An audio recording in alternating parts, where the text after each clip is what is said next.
Mbote na bino so bakongomani de partout où vous nous suivez présentement là.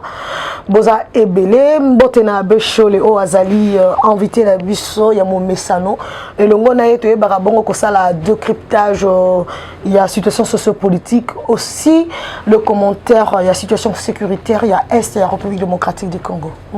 Mbote madame Marilou mbote ba ndeko nyonso bazolanda biso partout na monde na musala oyo ya communication to sala ka ko informer bino na temps réel tozali vraiment to solo là makambo etali mboka na biso boyebi to loba toujours que si tu ne s'occupe pas de la politique va s'occuper de tes affaires. Donc la politique nous intéresse.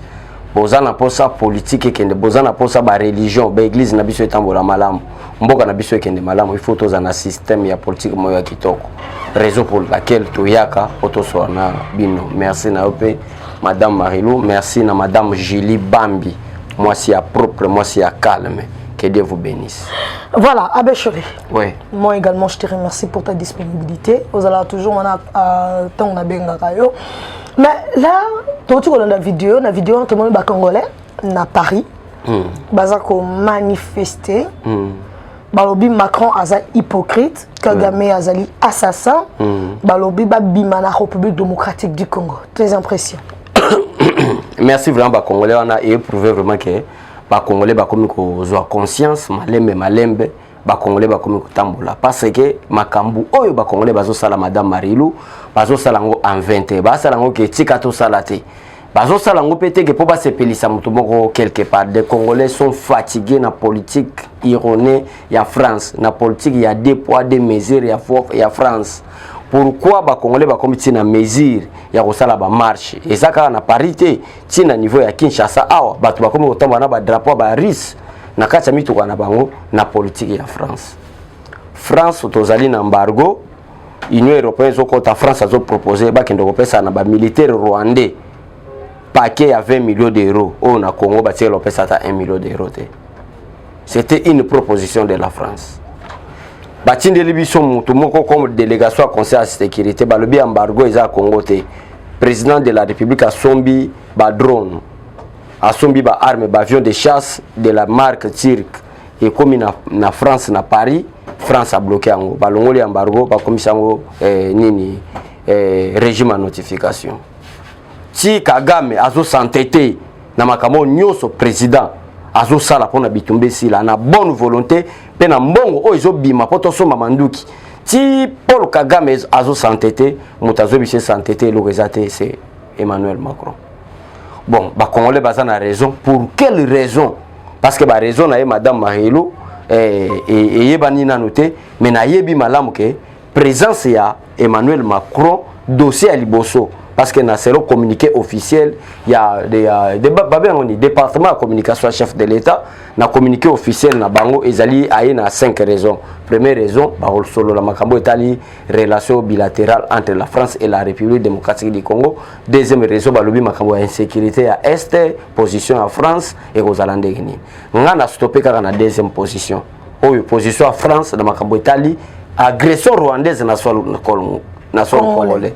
Parce que bango moko be européen bakotaka na Union européenne bango ba sanctionner Rwanda sanction beta Rwanda te sanction maloba kaka cesser de soutenir M23. Maintenant aujourd'hui lui-même le président français madame Marilou France na kati ya Union européenne azalako les États-Unis na bango azalako moi pays moko ya makasi na kati oya proposaka donc azalako la seul pays à droit de veto. Donc l'Allemagne ekozala à l'époque Angleterre ezalaki basako misatu mais depuis Angleterre basenga Brexit na babengoni babimana voilà alors France atika lokola pays moko un peu azana moi droit de veto makasi koleka ba pays mosusu ya Union européenne. Donc tozoya biso toko beta ba missile non conventionnel toko loba bien par rapport il y a déclaration il y a Emmanuel Macron na politique il y a insécurité na est ya République démocratique du Congo. Kobo sanate avaya ba journaliste français ba lobaki déjà politique on a une position en France France a changé système militaire en Afrique, a changé système politique et diplomatie dans la Afrique. Tous à la position de qu'est-ce qu'il faut faire, mais bravo na ba Congolais ba Emmanuel Macron, c'est sûr ba kambo sali za solo donc mutako téléménabino azalité Emmanuel Macron azali hypocrite, c'est lui le problème du Congo. Abechole to koba vraiment na likambo oyo. Nous devons savoir ce qui est République démocratique du Congo peut ezali ko s'inscrire na lignée à pays africains plutôt au bazali ko pesa mo Congo na France. Sentiment anti-français par exemple. Oui, mais aide des choses au monde que to babibundeli oyo lokola tongo lelo madame bitumba komi ko poussa na porte à Bunagana. C'est la situation à est. To badi ko kende na ba avion de chasse et betamaki avant-hier na lobby.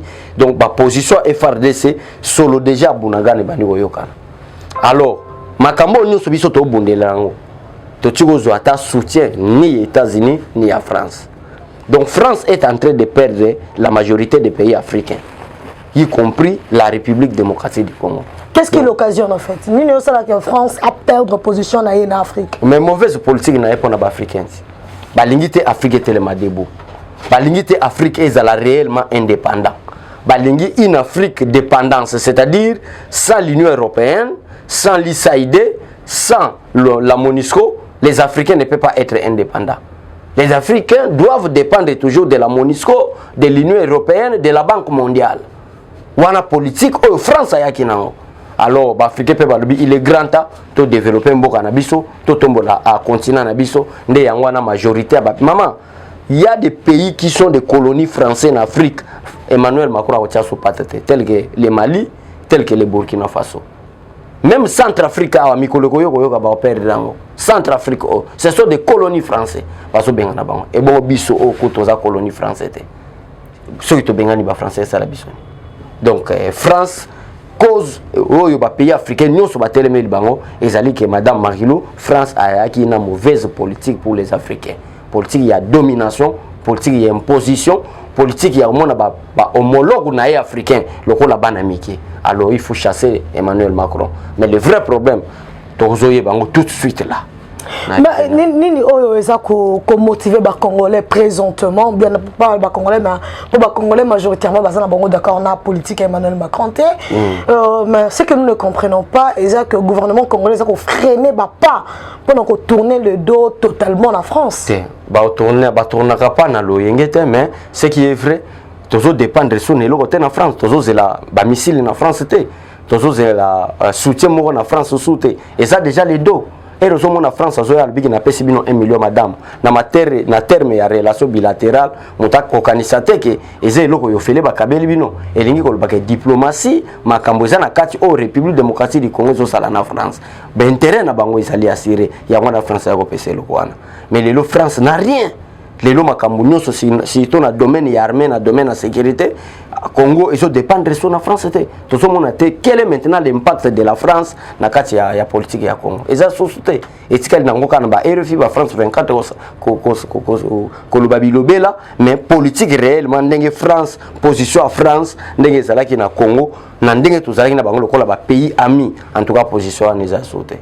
Il y a une sali crainte il y a Emmanuel Macron aya okita na Congo peut-être pour sauver pour la France. Peut-être à sauver pour la France. Beteli solo il y a stratégie diplomatique ainsi que militaire il y a France na Afrique y compris la République démocratique du Congo bien sûr. Voilà. France Afrique. Abechole dans le concret. Boyoka qui déjà discours Emmanuel Macron la réponse à Pesaki Christian Lussakweno qu'on a un point de presse na sala qui na champ na Élysée voilà boyebi ben intention na il a parlé de la souveraineté de la République démocratique du Congo vous vous attendez à ce qu'il change de discours ou bien vous avez cru carrément le discours d'ailleurs qui déjà na Champs-Élysées problème est ali à changer discours to zela to ndima discours wana le problème est que Kagame aza hypocrite. Les grands problèmes en Angoana. Qu'est-ce qui prouve Nenga reconnaître la souveraineté à Congo. Mais qu'est-ce qui manque maintenant pour les sanctions réelles et il y en a Rwanda. Bino boyebi que le Congo est souverain. Madame Sozo est batté. C'est Emmanuel Macron. nde azo solola na ba dirigeant français y compris lui-même chef na bango Paul Kagame pour ba préparer comme ça la référendum na ba territoire oyo isa conquis par ba M23 ndenge Poutine asalaka na Ukraine ou quelques territoires ukrainiens et comme na sol russe ndenge pe Paul Kagame alinga salango lelo c'est la politique de la France donc alinga sala référendum moko pona koloba ete ba parti ya mabela ba congolais oyo isa minito na maboka ba M23 et comme na Rwanda heureusement ba parti yango azako betela tolo lelo FARDC azala koboma bande kona e ba tout nyonso azotinda bazana koboma bango dans cela donc c'est-à-dire les acquis politiques ya mabe en tout cas il faut pas espérer na Paul Kagame na Emmanuel Macron na ba discours na ye a changer ou ba changer te il faut pas espérer parce que Paul Kagame nani Emmanuel Macron a koti ko changer te Emmanuel Macron Paul Kagame azolesa ye na ba lobbying bazo sala ya balkanisation ya Congo kuna tozana ba minéraux kuna tozali na ba richesse kuna toza madame okokoma na Nord Kivu côté bitumbezo salema ba Masisi Ruchuru otali kaka mabela pamba lobike bato baza beni yango na babondisa ka bango donc biso tozana tawana te déjà président de la République na minito yo position na Isali avec des Russes soit avec les Américains pas des Français parce que baza ba hypocrite avec des Russes soit avec les Américains parce que ba Américains baza différent na ba Français baza différent ba Français te ke bana politique des États-Unis azoza la so nayo mazo lia OCC ba Américains baza mystique et zande ba Emmanuel Macron bazo comprendre te ba comprendre politique biso politique na biso premièrement madame même na terme ya bacha ministre de la défense congolais atiko kendete na États-Unis pas luka arme quelconque même en terme ya ba drone les autres comme na partenariat makasi na ba chinois bango bazaki ba pays parce que les États-Unis na ba recherche na bango ba contribuer à capé moi moké pour na Congo même quelques pays Union européenne mais les lois comme une difficulté à comprendre parce que le président Félix Tshisekedi a même avant un système il y a partenariat gagnant vous les Américains vous gagnez les Français vous gagnez parce que oh Congo a gagné Congo a développé la politique il y a Français mabé bako linga jamais tous réellement indépendance tous se dépendre na bisomo alors choix Isali. Au Betili Solo, il y a espérance au bloc Congo. Le Congo ne peut pas espérer une évolution du discours. Il y a Macron, voilà. Probablement pour changer de discours n'a été. Donc vous avez espéré que à condamner bien à sanctionner carrément le Rwanda. Mais au cas où à changer de discours n'a été. Qu'est-ce qui adviendrait? À changer de discours, tu as tiré un discours à souveraineté. Discours n'a pas souveraineté, discours n'a il y a arrêté votre soutien immédiat. Faux discours. Bon, qu'est-ce qui arriverait? La part, il y a RDC. Ceux qui parlent Emmanuel Macron a changé de discours. En faveur, il y a RDC bien sûr. Malheur n'est pas Rwanda. Madame Kanga Makamo Nazobi Sabati Baboula Raizaka Comédie Bakolelande Barwande. Avant-hier, Nazolanda RFI, Nazolanda France 24, avant-hier, ils expliqué les M23 avancent vers les sacs. Mais les gens Tongo, tous nos journalistes sont avancer à M23 ce qui est politique et mabé, politique et balkanisation. Donc, bisoto c'est là. Macron a la souveraineté, c'est que bisoto Macron a changé dès que tu as sali déclaration maintenant Rwanda à faire partie du sous-soutien, il y a des pays à l'Union européenne, comme la Maroc, comme la même Libye à l'époque, je crois. À faire partie du soutien, il y a des réunions, il y a des structures africaines, Rwanda a participé au soutien et aux alliés comme Alam. Soutien mon côté à pays mususu à Libanda et Kende na Rwanda. Et ça formule des sanctions pour comprendre que va lâcher. Tant que ça discours et bon au bakena solo là en coulisses ngana otoye baté alors discours il y a Emmanuel Macron bisoto lembi yango maintenant même les porte-parole du gouvernement à l'époque à ça la déclaration lobby bon c'est limité car na ba discours nous sanctionnons nous condamnons non et ça n'impacte pas posons des actes nous posons poser ba acte et pas ici contre l'Ukraine. Pourquoi pas Rwanda, Oyo, même l'inspecteur des Nations Unies va comprendre qu'il n'existe pas de M23, mais il existe des militaires rwandais au sol congolais. Pourquoi ne pas sanctionner que le discours à nous condamner? Vous condamnez, mais ou carrément soutenir la RDC, affronter voilà. Le Rwanda. Soutenir la FRDC, par exemple 20 millions d'euros. Au Bakeno pesa na armée rwandaise, ou armée rwandaise, ça soit attaquer biso, pourquoi pas ne couper sa armée congolaise? Ok. Voilà. Il y a moins de formes de sanctions. Non, c'est-à-dire, madame. Martin Fayulu alobi ba Congolais batika ko boma ba Congolais. Mais yene mutati nda ba Congolais ba boma ba Congolais. Quels sont ces Congolais bazo boma ba Congolais? Mutaki na discours ya haine ya tribalisme. Ke kulingande ko nayo mu Equateur te. Na bwena lo bande kwa kasai po ba lo bakebino bozo ka réseau tribalisme. Kulingande ko no Equateur te. Yo so mona teke c'est ce qu'on appelle Madidi, c'est un conflictuel. Tout ne babé bani na Jean-Pierre Bemba na likamoni. Conflictuel. Donc madame botika kotanga makambo série mboka eza makambo série to traiter bo bana kotanga makambo dans série nani Martin Fayulu. Mais alobi na est batu bazoko bomba na est ce sont des Congolais sous la bénédiction de Félix Antoine Tshisekedi Tshilombo nani de konaye Paul Kagame. Kolanda baja Martin Fayulu te azala so ameli biloko na mela kawana et pour ça que bilobela. Un politicien qui n'a pas de position. C'est-à-dire Constance Nakatia Martin Fayulu ezate. Il est en train de chercher quoi Martin Fayulu. Azo Lukanine, quelle est sa politique? Azo lutter, parce que l'opposition, c'est ça même la démocratie, Madame Marilou. Nous avons besoin de l'opposition pour qu'on parle de la démocratie. Mais l'opposition, oh, Martin Fayulu Azo Sala, et comme il est opposition. Et comme il est Kindoki. Le Simba Kindoki. Mais nous avons compris que politique, il y a Martin Fayulu. Il a commencé par vérité des îles, les lois n'habitent à commune. Politique ya Martin Fayulu et sa politique ya récupération. Place nini ngana ko zwa mutu na erreur na se récupérer na se ressourcer na zwa mo makasi politique azo sala. Mais soubassement ya lutte na il est tenté de lutter sur quoi? Il recherche quoi pour le Congo si le président de la République au monde qui a yebi l'autre côté makamazo sala yebite. Ayebi l'autre côté. Nani wana lo ba Martin Fayulu. Na ndenge ni ayebi. Azo bundela nini? Politique n'est basée sur quoi? Biso à l'IDPC Tozaki basé sur la justice, un état de droit. La liberté d'expression. Aujourd'hui, vous êtes libre. Au rôle de président de la République, Tozaki la République, il y a une intouchabilité. C'est ça, oui. Non, vous allez intouchable. Vous allez intouchable. Dans le régime de Tshisekedi, tu seras arrêté. Mais posons la question à Martin Fayulu. Il est tenté de lutter sur quoi? Quel est le soubassement de sa lutte? Hein? Projet naïe. Ezali nini pona Congo azana projeté tantôt azana kacha kubina tantôt azana kacha loyembo tantôt komona Martin Fayulu na ballon azobeta badada tantôt komona Martin Fayulu azana vérité des îles mais politique à Congo ezate pour mona ke Martin Fayulu fait de la comédie politique Madame Marilou il fut député national en 2011 yo mona guerre oyo eri aza député national en 2011 yo ka Martin Fayulu a interpellé ata ministre de la défense à l'époque pour la situation sur le Ghana est la République démocratique du Congo. Rien. Mais a interpellé. Donc après être député provincial en 2008, en 2006, en 2011 vous êtes député national. Député national. OK.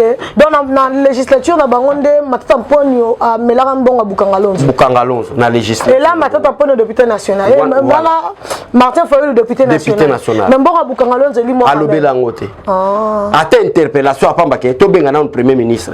Parce que l'Assemblée nationale est au-dessus de la primature. Exactement. L'Assemblée nationale mais c'est le Parlement qui contrôle l'exécutif. Voilà. Yo mona déjà ma tata pona sala ta question orale. Ya Pamba. Martin Fayulu. Il faut qu'on s'abatte bana mike. Encore ça peut-être le système na bango ba Fayulu les agiba ma système éducatif. Il y a peuple congolais pour congolais réfléchir bien te biso to ça on a pour éveiller bateau Martin Fayulu azaka député national guerre à Esto Félix Tshisekedi a hérité en mais à l'époque où il y a un député national a interpellé ta ministre de la défense pour être ayeba position politique il y a défense nationale il y a Congo par rapport à l'insécurité est à ça la ngote attaque oral pour na kotalisa ba congolais kotalisa bande konyo so balanda biso ke bolanda politique ya Martin Fayulu te Martin Fayulu azo disire bino azana le côté azana mayele ya kosala politique te ye kopu na ye asala ta commerce ata ba danse mais mayele ya politique Martin Fayulu azana ngote na proposer bino bona na vidéo bongo tozongela abeshone na terrain.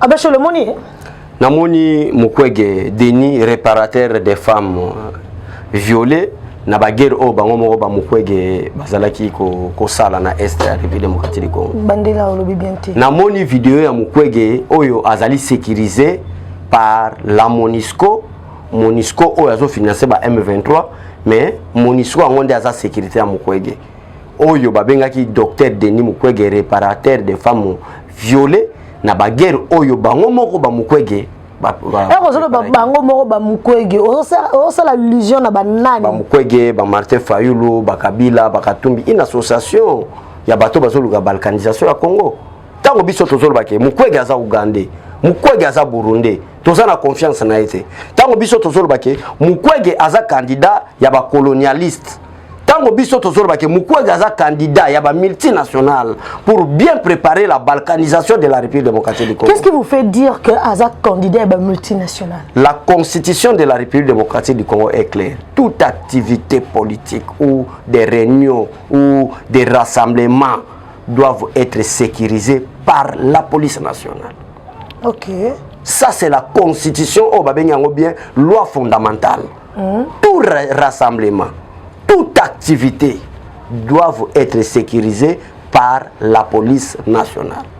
Et Rio Moni vidéo à Mukwege, et ça sécurisé par qui? Par la MONUSCO. En quoi c'est un péché? Mais c'est un péché parce que ça viole d'abord la constitution de la République démocratique du Congo. Parce que ce n'est pas normal, Marilou prétend d'être congolaise. Mais ne faites pas confiance dans la police nationale congolaise. Ah, ça. C'est ça le grand problème. Mukwege prétend d'être le commandant suprême de l'armée et de la police nationale congolaise. Mais Azana confiance y armée dans la police wanate. Or, Madame Marilou, batu ya Nord Kivu, basala marche pour na départ ya MONUSCO parce que bamona que MONUSCO ndé mutazo azo financer et azo sécuriser ba M23. Ah bon? Mais yo mona ba marche té. Madame Marilou, yo yebite que le porte-parole de la MONUSCO plutôt a été expulsé dans le sol congolais par rapport à la déclaration de Salaki sur les équipements au M23 bazanango bango bazanango te et créer trouble dans Nord Kivu. Batu basala marche ti gouvernement a décision ba bengana. Mais c'est même MONUSCO protège c'est monsieur qu'on appelle Denis Mukwege. Celui qui est au lobby ou atanga mingi. Mais atanga mingi pourquoi il a violé la constitution? Pourquoi il n'a pas la confiance à la police nationale? Même son frère Martin Fayulu, il est sécurisé par la police nationale. Même Joseph Kabila, l'ex-président de la République, est sécurisé par la police nationale congolaise. Même donc partout. Pourquoi? Mais pourquoi il y a ça l'exception? À ça l'exception parce que Aza Congolais, deux, Aza candidat colonialiste, multinational, bazo sécurisé, ba mouvement na enyoso, ba battre pour bien préparer la balkanisation. Oui. Et ça c'est pour la zone sous état de siège. Zone sous état de siège c'est l'hôpital. Ceux qui a commis ça l'hôpital est dans sous état de siège. Mieux vaut l'armée congolaise. Et battre là madame Marguilo. Pour tous en état de siège. Pour tous en état de siège, armée nationale. Et battre là d'ailleurs, et ça le rôle il y a pas militaire nabiso, ko battre la mboka nabiso, pe ko battre là ba oyo baramboka. Mais il y a que MONUSCO, il y a pas paya. Il y a un MONUSCO est proposé en tant que partenaire na bango du fait que bazana y a une mission. On a MONUSCO bazala la peine na section civile hein. Oui oui. Des affaires civiles bon. Voilà. Activité à ba congolais. Programme yé nani asali Mukwege asali ezali pona kozala président ya réunion azosala poza la président ya MONUSCO teme président ba congolais. Ils doivent vous faire confiance dans les Congolais, peuvent faire confiance dans la police nationale congolaise. Impérativement. Impérativement, voilà. Mais tant qu'on peut sa confiance, c'est-à-dire qu'on peut sa confiance dans les Ougandais, dans les Burundais. C'est-à-dire Yangon, c'est-à-dire Malobo, Tolobaki, Mukwege n'est pas de nous. Même IDP Sazala en opposition. IDP Sazako Bimisa, résolution, il y a MONUSCO, il y a Nations Unies plutôt. Il y a déjà président Félix Tshisekedi sécurisé par la police ou la MONUSCO.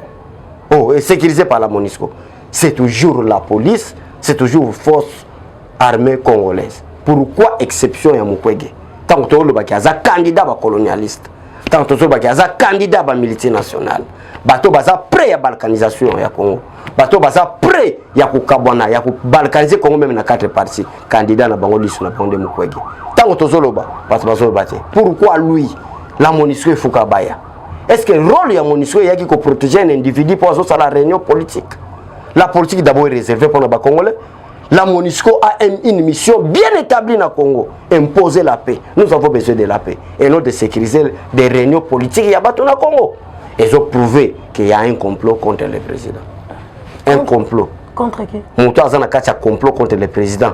Et ça, Denis Mukwege, Martin Fayulu, Moïse Katumbi, Joseph Kabila. Bazo la te maman. Boutou bazo la te na boutou tango bazo la bango bazo tambola. Pourquoi on a accusé Bango qu'on a un complot contre Félix? Mais les associations na bango. Association na bango. Biso ba paya to ya to s'accaparer na Congo, ba Congolais de père de main le roi ba Félix ba diriger mboka te parce que so ba diriger mboka, ba mama yembo ko tongama, ba balabala kalamba mbuji. Brutu kalamba mbuji. O ezo kende ti Angola e ko tongama.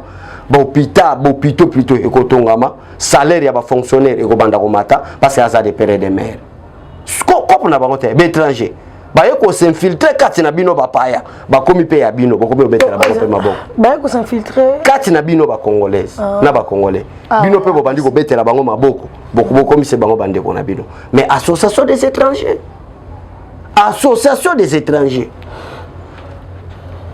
baza ko accuser bino que Bolinga bo reporter élection bo bangani biso tozo reporter élection te nanga to sala émission no pona nanga le big deal moko betama entre Kabila na Tshisekedi est-ce que après deal wana madame Hollanda ka déclaration ministre affaires étrangères français n'habite sur Hollanda ka alors dans ce cas en suivant les propos de l'ex-président de la CENI ça nous pousse la France ça c'est les ministres des affaires étrangères français et que ba congolais ne sont pas fanda ba solo là kuna bango simbiti balingi basimisa bangonde balingi élection te zela oui banela ko banane simbi kuya bakabila bafayulu bananga donc élection ezala te élection kozala élection ekozala bon que dialogue dialogue ate kozala mais élection ekozala pitoko solo là pour la modalité et procédure ba politicien ne sont pas à la confiance mais toko le 14 jours moko te sans élection élection au salé zela est-ce que bilo batona ba senga pour na consensus wana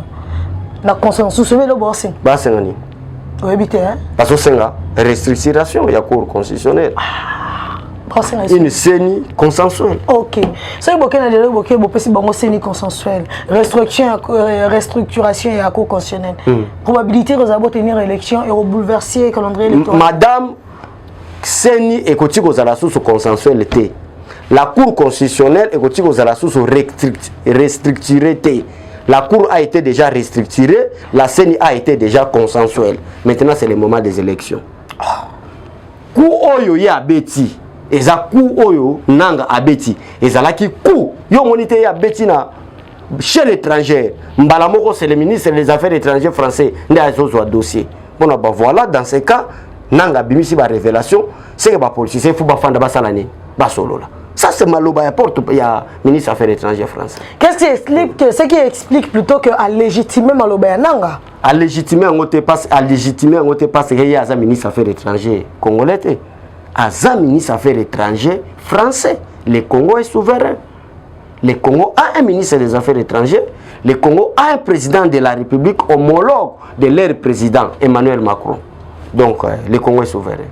Le Congo est en crise de légitimité? Non. Crise de leadership? Crise de légitimité, c'est là depuis 2019. La prestation à serment président de la République. Maintenant, toutes les institutions sont légitimes.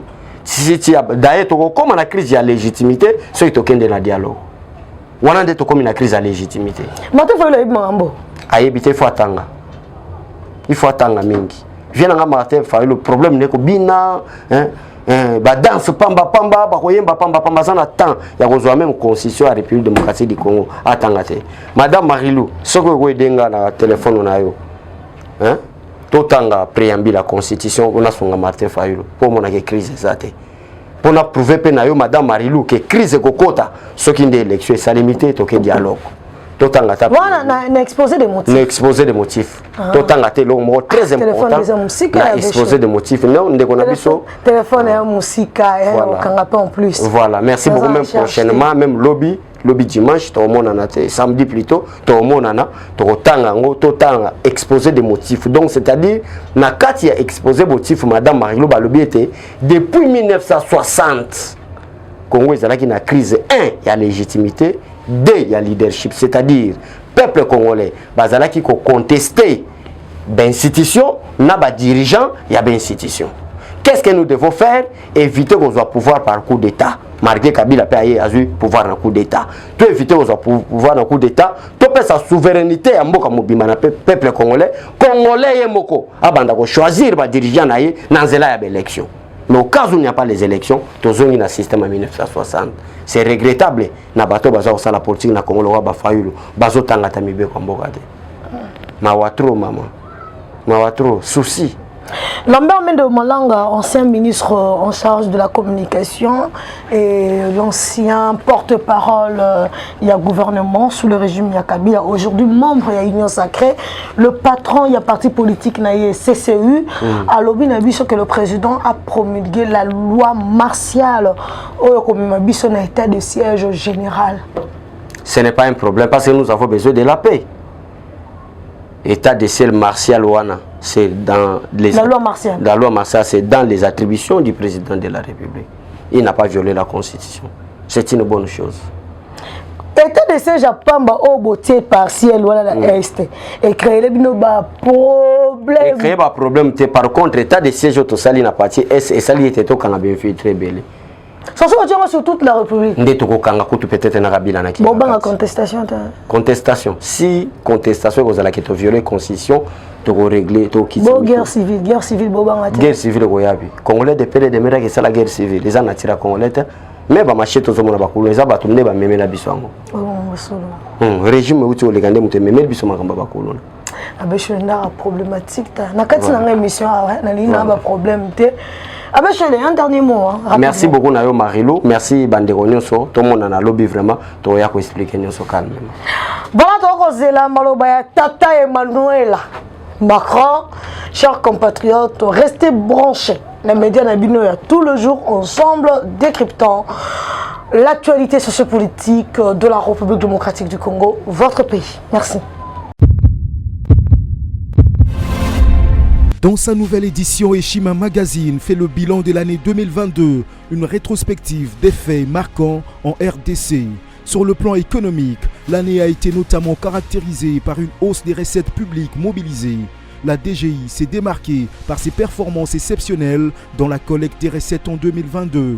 Selon les chiffres de la Banque centrale du Congo, la DGI a mobilisé à elle seule, à la date du 18 novembre 2022, des recettes publiques évaluées à plus de 10 milliards de francs congolais, soit 5,170 milliards de dollars. Par rapport à 2021, cette régie a accru sensiblement les recettes en 2022, ce qui a valu à son directeur général des impôts, Barnabé Mwakadi Mwamba, le prix de meilleur manager décroché à Houston, aux États-Unis. Eshima revient aussi sur les personnalités qui ont marqué 2022. Jules Alingete Kei, le patron de l'IGF, a reçu le prix Forbes Best of Africa 2022 pour son engagement dans la lutte contre la corruption en République démocratique du Congo. Le général-major Jean-Pierre Kassongo Kabwik du service national qui donne une seconde chance aux Kuluna, appelés aujourd'hui les bâtisseurs. À lire également ces femmes et hommes qui ont marqué l'année 2022. Plusieurs sujets 2022 analysés et documentés par notre rédaction. La levée par le Conseil de sécurité de l'ONU de l'obligation de notification sur l'achat d'armes par la RDC. Le départ de Moïse Katumbi de l'Union sacrée de la nation. Tshisekedi, 4 ans après, quel bilan? Remise des fonds aux entrepreneurs par le ministre de Petites et Moyennes Entreprises. L'acquisition sur fonds propres d'un satellite d'observation de la Terre. Processus électoral, le déploiement de la CENI pour des élections libres et crédibles. Les inondations dans la ville de Kinshasa. Dans le secteur de la santé, la fin de l'épidémie d'Ebola dans la province de l'Équateur et au Nord Kivu. Des procès, scandales financiers, de corruption et de détournement. Analyse sportive des léopards face aux différentes compétitions. Plusieurs dossiers 2022 analysés dans cette édition spéciale, mais aussi les enjeux de l'année 2023. Eshima Magazine, un nouveau standard d'information.